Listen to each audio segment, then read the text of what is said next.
The wind screamed across the empty white land. Snow fell from a sky that looked like stone, heavy and endless. The cold cut through skin like a knife.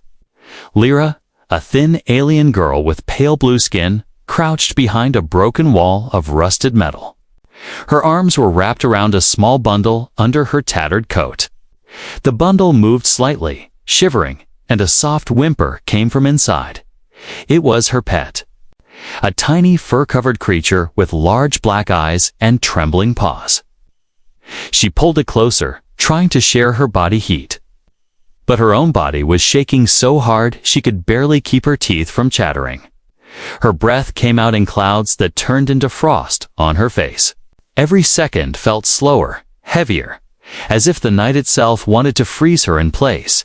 She had been here for hours, hiding from the patrols.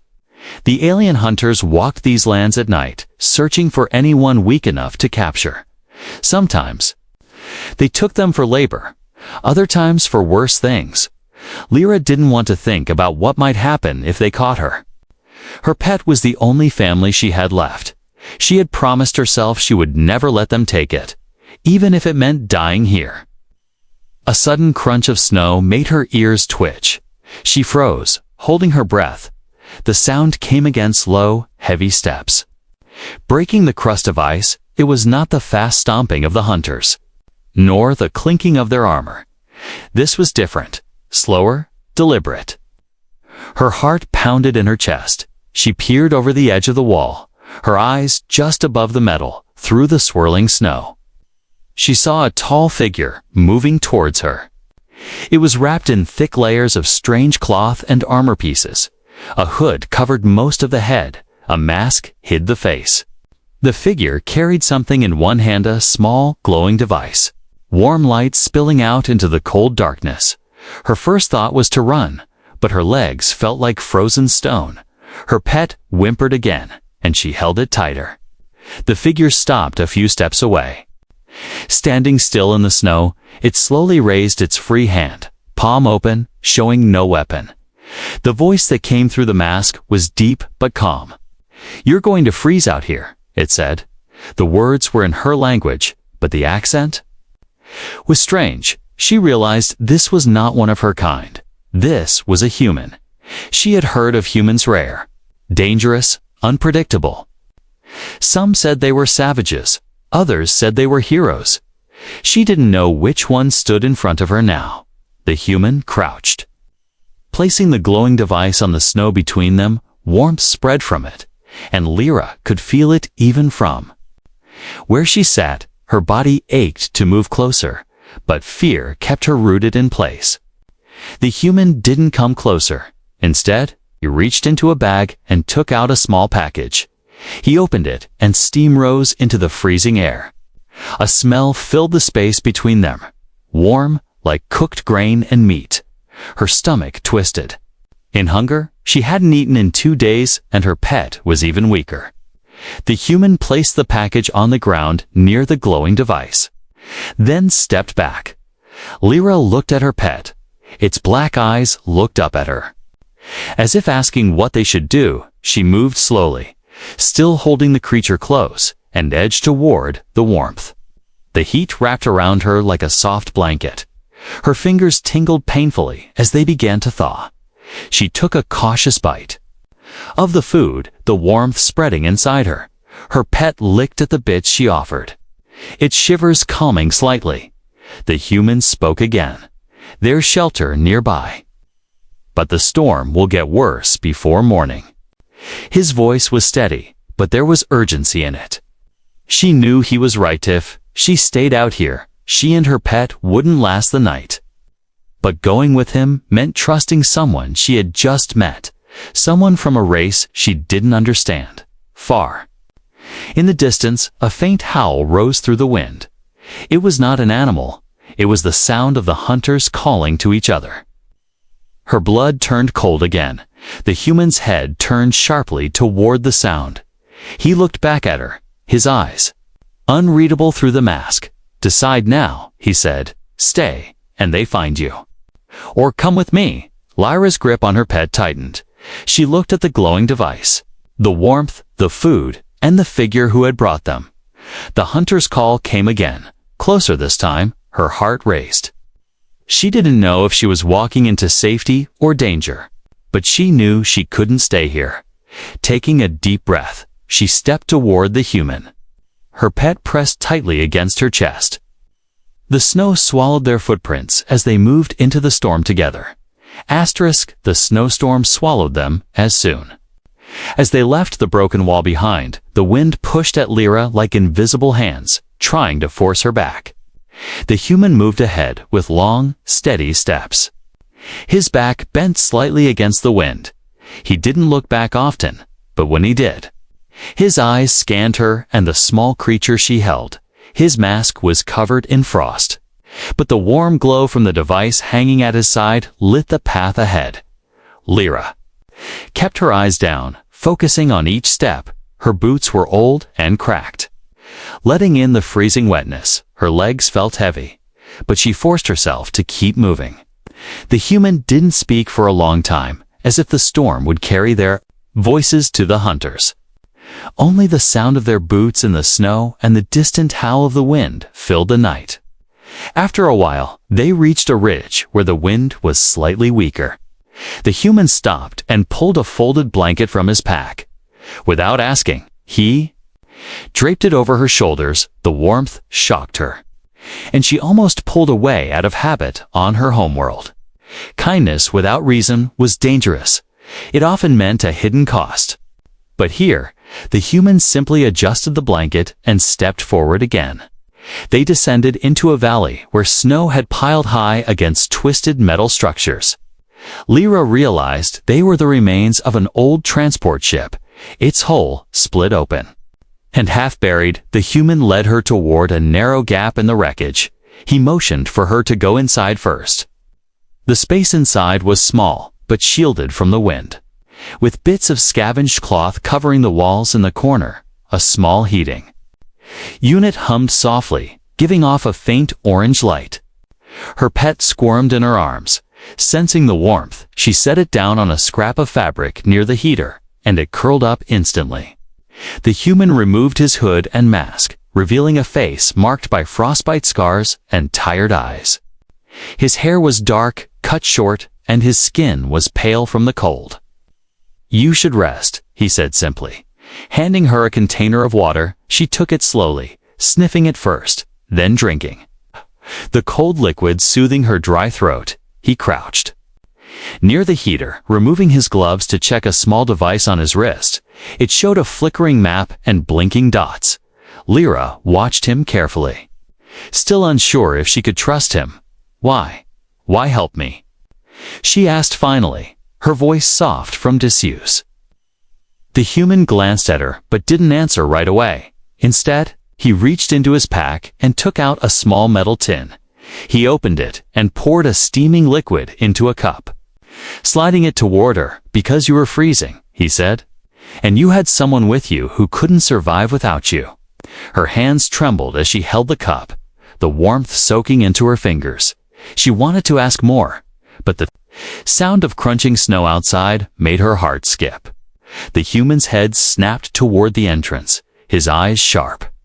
He held up a finger for silence and moved to the gap in the metal. Outside, shapes moved in the storm, too big to be animals, too organized to be wandering. The hunters, Lyra's body tensed. Her pet whimpered softly, and she quickly picked it up, holding it close. The human reached for a small rifle from his pack. Checking it quickly, he looked back at her, his voice a whisper. "If they find us, don't run into the open, stay behind me." Her throat tightened. On her planet, no one had ever told her they would protect her. Usually, they told her to hide or run, leaving her to survive alone. The shadows outside moved past slowly. The hunters' voices carried faintly through the wind, speaking in a language Lyra didn't understand. The human waited, still as stone, until the sounds faded. Only when he was certain they were gone did he lower the rifle. He let out a slow breath, the tension leaving his shoulders. "That was close," he said. "They're moving this way more often. We'll have to leave soon." Lyra's eyes widened. Leave? In this storm? She asked. He nodded. Yes. If we stay, they'll come back. And next time they'll check inside every wreck they pass. She wanted to protest. But she knew he was right. Her pet nuzzled against her chest. As if sensing her fear, the human began packing quickly. Every movement practiced, efficient. He handed her a small wrapped bar of food. Eat this, we'll need our strength, he said, as she bit into the strange but filling food she found. Herself watching him, every action he took seemed to have purpose, every glance. Every step, every pause. He wasn't like the selfish scavengers she had met before. There was something about the way he carried himself, as if he had already decided her life was worth saving. And for the first time in years, she wondered if maybe she could trust someone again. The storm outside roared louder. The human pulled his mask back on and slung his pack over his shoulder. He looked at her with steady eyes. Ready? He asked. She clutched her pet close and nodded. Without another word, they stepped back into the freezing night, footprints vanishing behind them as if the storm wanted to erase the fact they had ever been there. The wind was still wild when they reached the old cargo ship. It lay half buried under the snow like a giant beast frozen in time. Its hull was torn open from some old crash, jagged edges of metal glinting faintly in the pale moonlight. The human stopped at the base of the wreck, scanning the area with sharp, careful eyes. Lyra stood close behind him, clutching her pet tighter under the blanket he had given her. This way, he said, leading her toward a narrow gap in the side. The opening was almost hidden beneath a curtain of ice. He kicked some snow away and motioned for her to go first.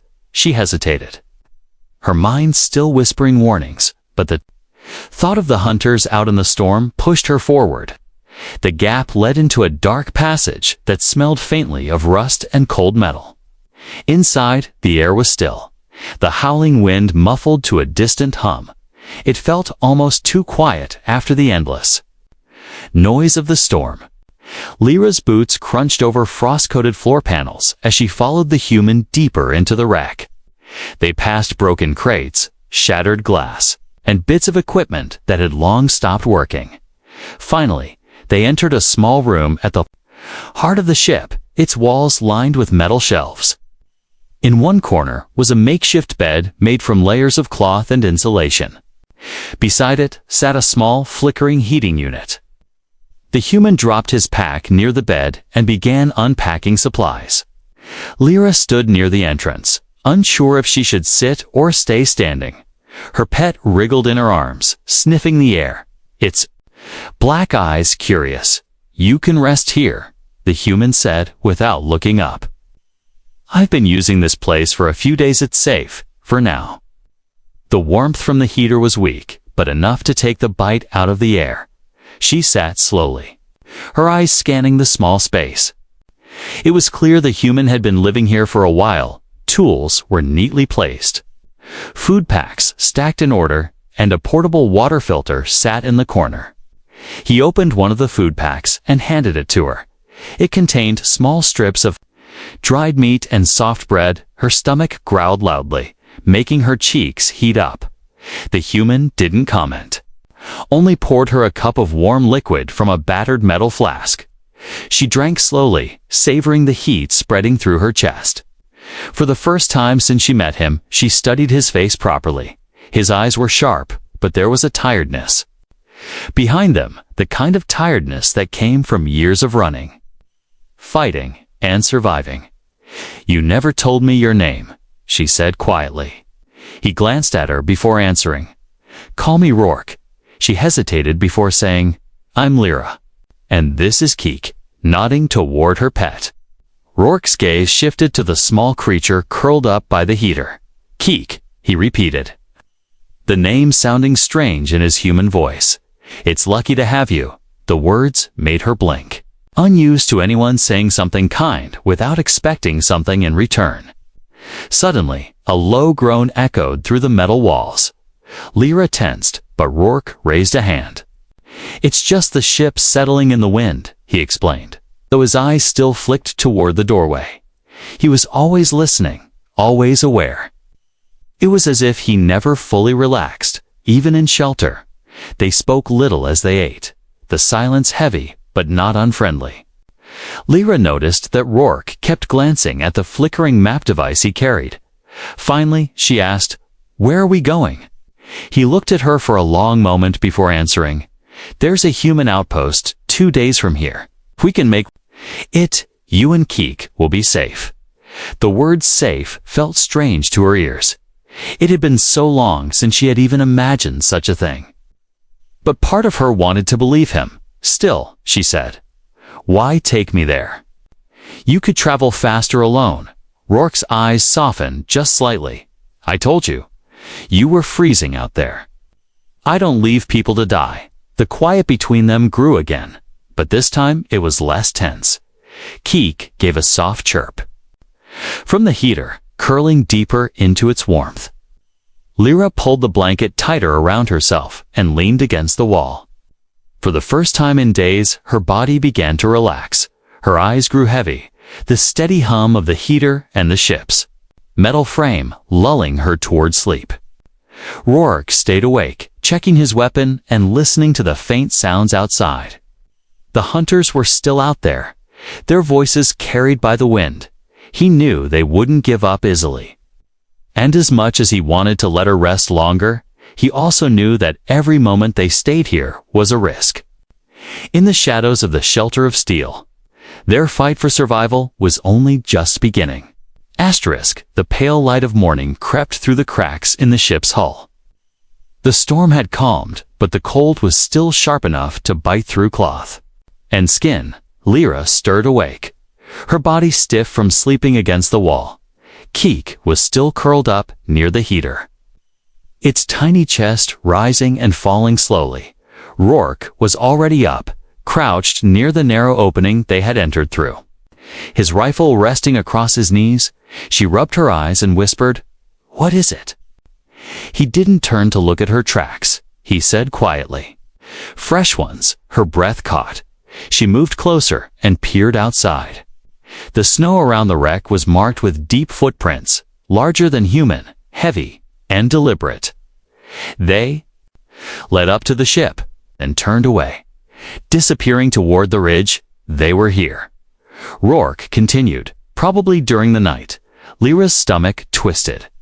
If the hunters had come this close, they would come again. Rourke adjusted the strap of his pack. "We can't wait any longer. If they circle back, we'll be trapped."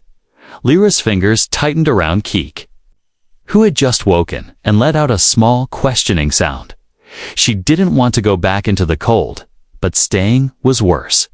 Rourke moved quickly, gathering supplies, making sure nothing was left behind that could be traced to them.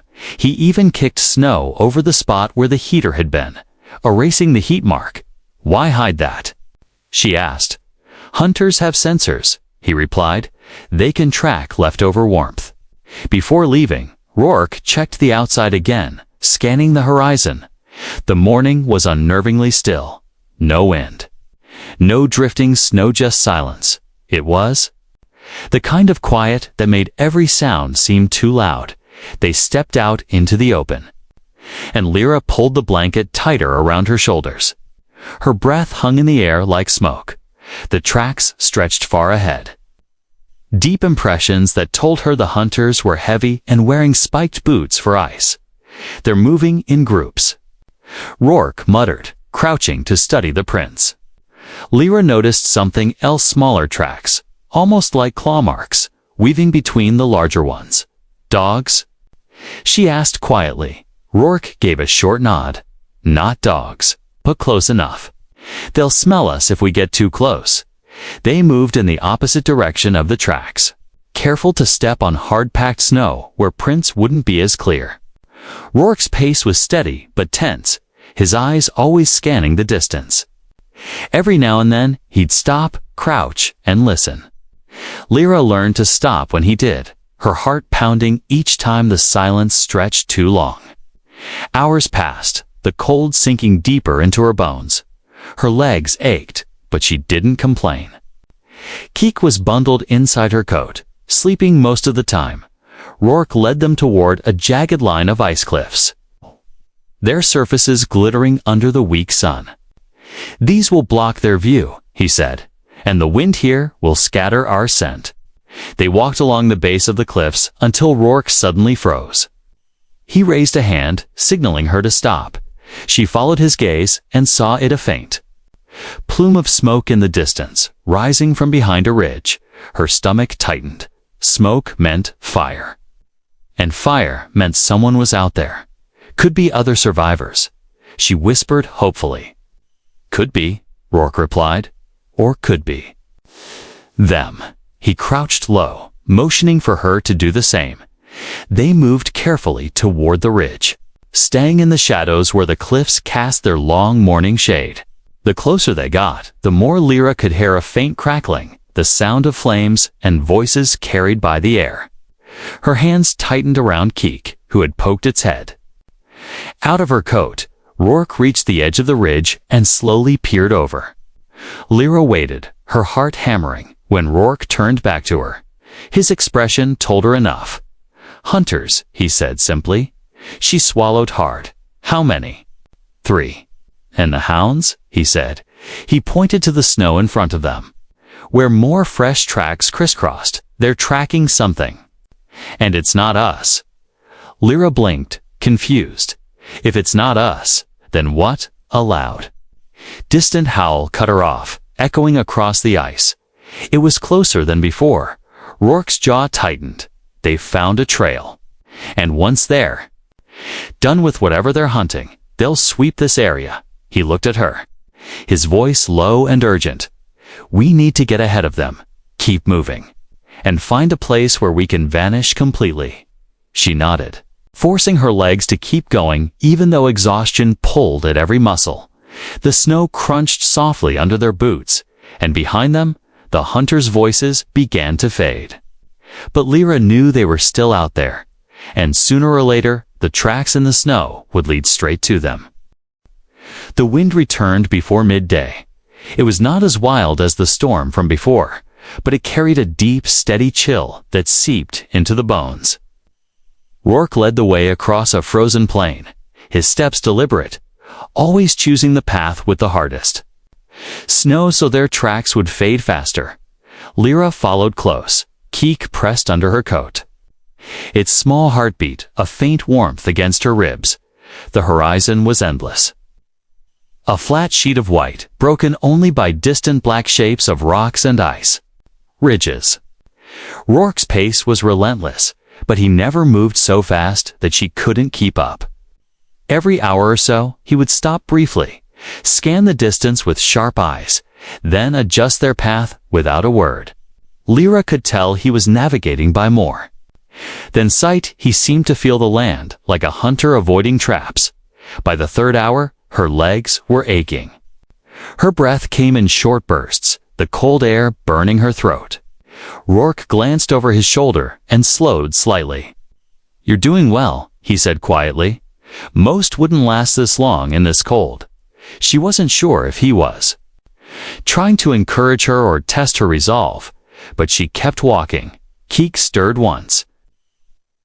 Letting out a tiny chirp, she gave the little creature a reassuring stroke, whispering softly, "We're okay.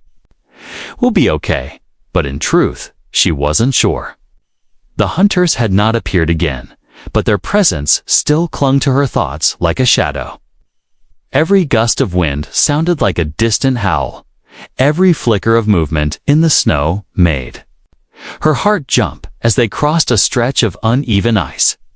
Rourke suddenly stopped and raised a hand. She froze, following his gaze. Far ahead, the ice was cracked, long jagged lines cutting across the surface. "That's a weak zone," he explained. "If we step wrong, it'll break under us." Her stomach tightened. "How do we cross it?"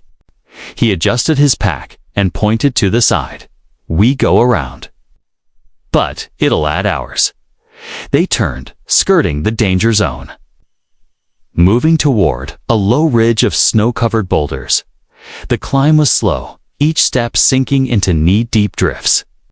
Rourke went first, pulling her up when she struggled, never letting her slip, by the time they reached the top. The sky had begun to darken. The pale sun was dipping toward the horizon, and the temperature was dropping fast. "We'll camp soon," Rourke said, scanning the land below. Lyra followed his gaze and saw a narrow canyon cutting into the plain, its walls offering some protection from the wind. They made their way down carefully, the snow here deeper and softer at the base. Rourke found a small alcove in the canyon wall where the snow had built up like a natural barrier. "This will do for the night," he said, setting his pack down. Lyra lowered Keek onto the blanket Rourke spread out. The little creature curled up instantly, letting out a sleepy hum. Rourke set up a tiny heater and pulled out 2 food packs, handing one to her. The meal was plain dense bread and dried strips of meat, but it was warm. She ate slowly, watching the way he kept glancing toward the canyon's entrance. "Always listening, always alert, you never rest," she said finally. His eyes flicked toward her, then back to the shadows. "Rest is for when you're safe," he replied, "and we're not safe yet." She looked at him for a long moment. Realizing he had been carrying more than just his own weight, all this time he was carrying her and Keek too, in every way.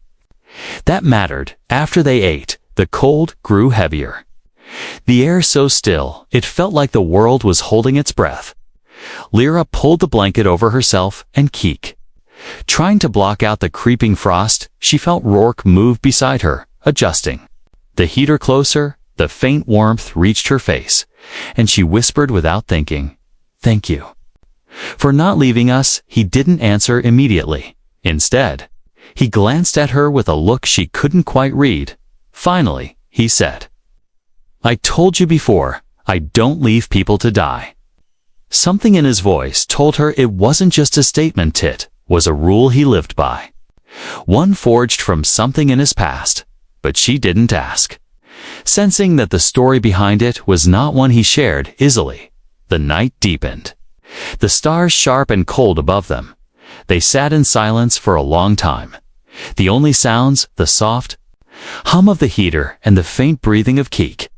Lyra didn't know what tomorrow would bring, but for now, in the middle of this frozen nowhere, she felt something she hadn't felt in years: hope, and it was because of the human walking beside her in this long, dangerous march through the ice.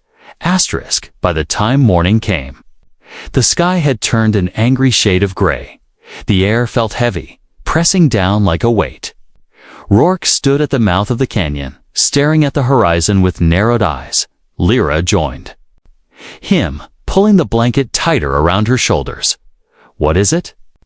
she asked softly. He didn't answer at first, then said, "The storm's coming back, and it's bringing company." She followed his gaze and saw them small dark specks moving against the endless white. They were far away, but their pace was steady and fast. Even from here, she could tell they were the hunters. Her heart sank. How did they find us? Rourke's jaw tightened. They were tracking something else yesterday. Maybe it led them back on our trail. The wind began to pick up, whipping snow into their faces. Rourke turned quickly, shoving gear back into his pack. "We can't outrun them in open ground now. The storm will cut visibility to almost nothing," he said. "Then what do we do?" she asked, clutching Keek close. "We hold them off until the blizzard covers our tracks," he replied, his tone leaving no room for argument. Lyra's stomach nodded. She had never fought before, never wanted to, but now there was no choice. Rourke handed her a small flare gun. "Only use this if they get too close," he said. "Aim for their faces, blind them for a few seconds." She nodded, her hands trembling.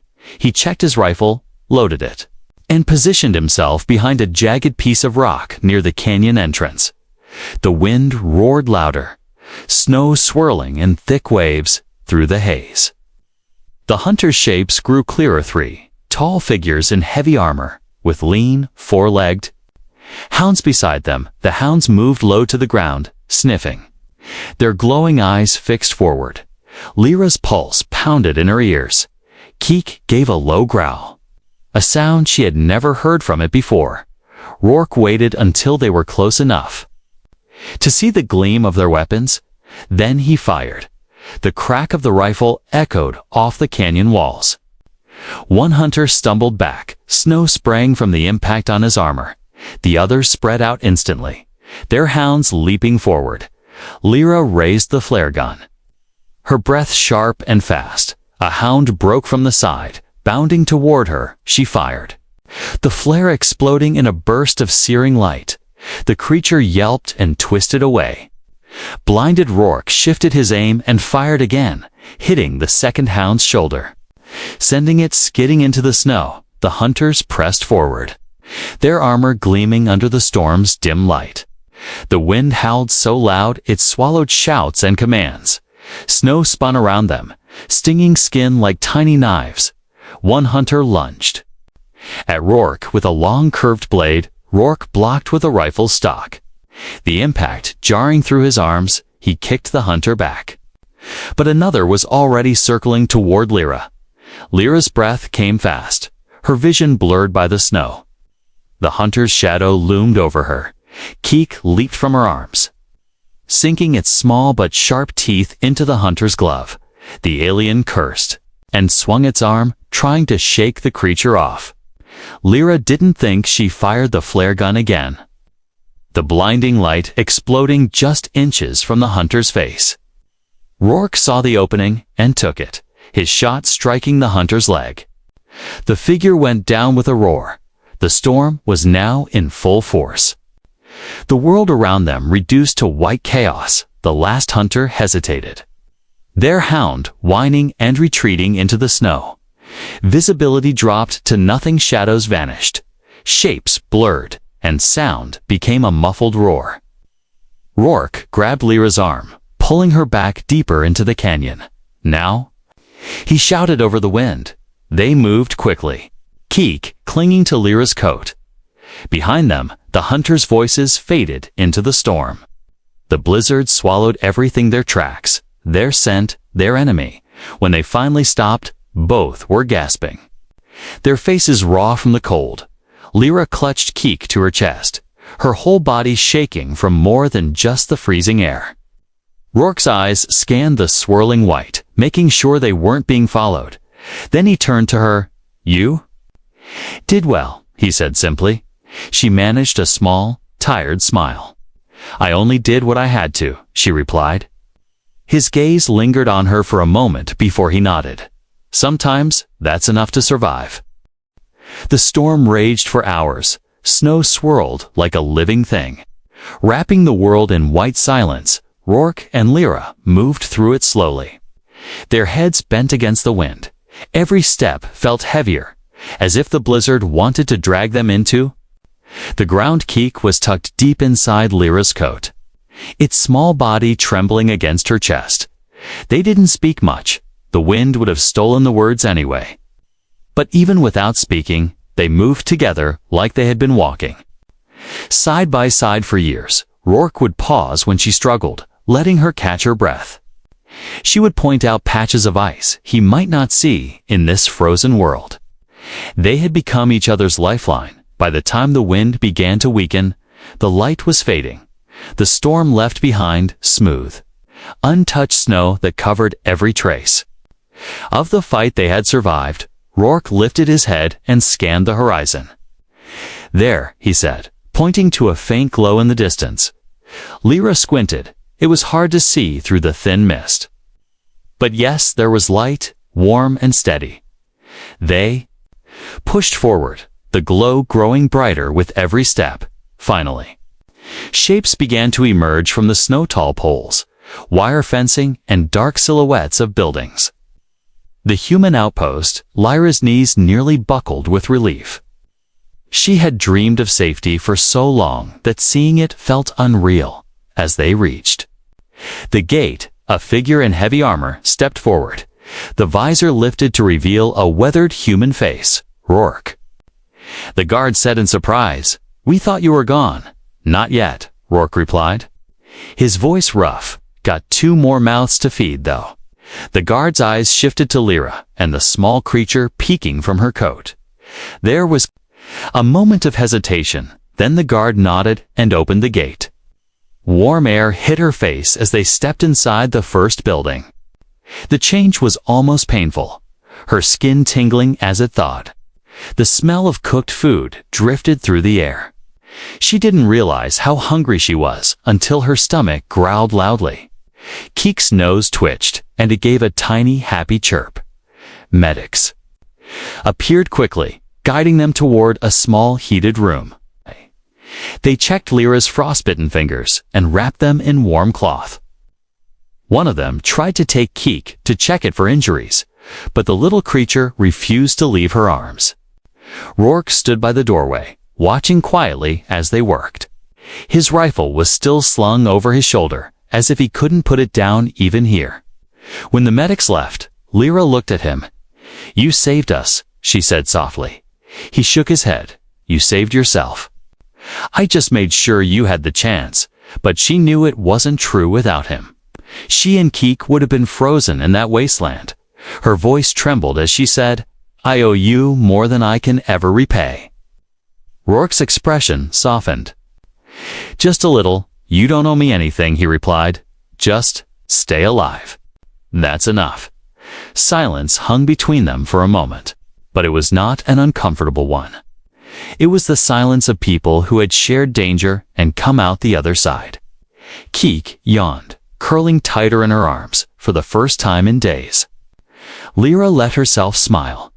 Later, as the outpost settled into the quiet of night, Lyra sat by the window. Snow still fell outside, but now it was gentle, drifting lazily under the lamplight. She thought of the long march, the hunters, the fight in the blizzard. She thought of Rourke standing between her and death more times than she could count. Her fingers stroked Keek's soft fur, and for the first time, the word safe didn't feel like a dream, felt real. Rourke walked past her toward the door, pulling on his coat. "Going out?" she asked. "Just a quick check of the perimeter," he replied. She hesitated. Then said Rourke, "Wherever you go, we'll follow." He paused, looked at her for a long moment, and gave a small nod. Then he stepped outside into the snow once more. Lyra watched him go. She didn't know where the future would lead, but she knew this she and Keek were no longer alone in the frozen shadows, and as long as the human walked ahead of them, they would find warmth, no matter how cold the world became.